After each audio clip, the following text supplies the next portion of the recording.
Welkom by die Sepcast, waar ons dieper kyk, groter vrae vra en ontdek hoe Jesus steeds die wêreld verander. Ons leef in 'n tyd waar raad goedkoop geword het. Binne sekondes kan jy antwoorde kry oor byna enigiets. Hoe om geld te maak, hoe om beter te slaap, hoe om jou kinders groot te maak, hoe om suksesvol te wees. Nog nooit in die geskiedenis was soveel kennis so maklik beskikbaar nie.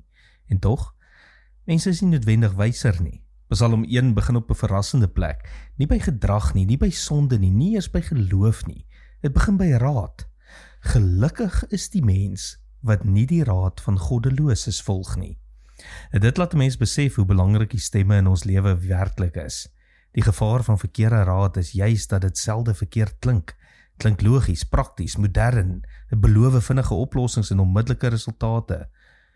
Maar wat vandag slim klink, is nie altyd wys nie. Die Bybel maak 'n onderskeid tussen kennis en wysheid. Kennis vertel jou wat moontlik is, wysheid wys jou wat reg is. Jesus het daarom nie net mense se koppe gevul nie. Hy het hulle harte verander. Hy het hulle geleer om die wêreld deur God se oë te sien. Miskien is dit waarom ons soms soveel weet, maar steeds sukkel om vrede te vind. Want vrede groei nie uit meer inligting nie. Vrede groei wanneer God se wysheid die rigtingwyser van jou lewe word. Vra jouself vandag, na wie draai ek eerste wanneer ek rigting soek? Want die bron waaruit jy die meeste drink, sal uiteindelik bepaal hoe jou lewe lyk. En by SA Gemeente glo ons, Jesus is nie bloot nog 'n stem tussen baie ander nie.